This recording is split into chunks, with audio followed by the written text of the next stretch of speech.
അസ്സലാമു അലൈക്കും വറഹ്മത്തുള്ളാഹി വബറകാതുഹു. പ്രിയപ്പെട്ടവരെ, എല്ലാവർക്കും നിത്യജീവിതത്തിൽ തീർച്ചയായും ഉപകരിക്കുന്ന, പ്രത്യേകിച്ച് സ്ത്രീകൾക്ക് ആവശ്യമായ ഖുർആനിക ടിപ്സ് ആണ് പറയുന്നത്. എല്ലാവരും വീഡിയോ ശ്രദ്ധിച്ചു മനസ്സിലാക്കി കാണുക. കാണുന്നവർ ലൈക്ക് ചെയ്യുക, ഷെയർ ചെയ്യുക. അല്ലാഹു സ്വീകരിക്കട്ടെ, ആമീൻ. സ്ത്രീകൾ അവരുടെ വീട്ടിൽ ഒരുപാട് പണികൾ, ജോലികൾ ചെയ്യുന്നവരാണ്. രാവിലെ എഴുന്നേറ്റതു മുതൽ കിടക്കാൻ നേരം വരെ പണിയാണ്. കുട്ടികൾ, ഭർത്താവ്, മാതാപിതാക്കൾ എല്ലാവരുടെയും കാര്യങ്ങൾ നോക്കുകയും വേണം. ഇതിന്റെ കൂടെ അടുക്കളപ്പണിയും ധാരാളം ഉണ്ടാവും. അല്ലാഹു സുബ്ഹാനഹു വ തആല അവർക്കൊക്കെ ശരീരത്തിന്റെ ആഫിയത്തും ഖുവ്വത്തും ഹിമ്മത്തും ഉഷാറും ചൊടിയും ഉന്മേഷവും എല്ലാം നൽകി അനുഗ്രഹിക്കട്ടെ. മടി നീക്കി റാഹത്ത് നൽകട്ടെ, ആമീൻ. പ്രിയ സഹോദരിമാരെ, വീട്ടുപണികൾ, വീട്ടുജോലികൾ, നിത്യകർമ്മങ്ങൾ എല്ലാം വേഗത്തിൽ പൂർത്തിയാക്കാൻ ഉന്മേഷത്തോടെ, മടിയില്ലാതെ, മടുപ്പില്ലാതെ പണികൾ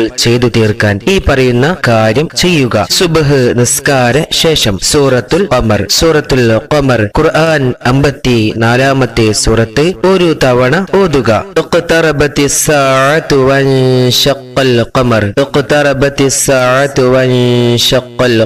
എന്ന് തുടങ്ങുന്ന സൂറത്താണ് സൂറത്തുൽ ഖമർ. ഈ സൂറത്ത് ഓതിയാൽ ആ ദിവസം ഏതു കഠിന പണിയും എളുപ്പമാകും, വേഗത്തിൽ തീരുകയും ചെയ്യും. ഇതിന്റെ കൂടെ ഉറക്കത്തിൽ നിന്ന് ഉണർന്ന ഉടനെ യാ മുഖ്തദിറു യാ മുഖ്തദിറു യാ മുഖ്തദിറു എന്ന ഇസ്മ 120 തവണ ചൊല്ലിയാൽ അവന്റെ എല്ലാ പണിയും അല്ലാഹു എളുപ്പമാക്കി കൊടുക്കും. പ്രയാസമുള്ള ജോലി ലളിതമാകും. ദിനചര്യകൾ മുടക്കം വരാതെ നിർവഹിക്കാൻ കഴിയും. യാ മുഖ്തദിറു എന്നാൽ അജയ്യൻ, ശക്തൻ എന്നൊക്കെയാണ് അർത്ഥം. അശുദ്ധിയുള്ള സമയം സ്ത്രീകൾ ഈ ഇസ്മ മാത്രം ചൊല്ലിയാൽ മതി. മേൽപ്പറഞ്ഞ സൂറത്തുൽ ഖമർ ഓതാൻ പാടില്ല. സഹോദരിമാർ, ഇന്നു മുതൽ ചെയ്യുക, മാറ്റം തിരിച്ചറിയുക. അസ്സലാമു അലൈക്കും വറഹ്മത്തുള്ളാഹി വബറകാതുഹു.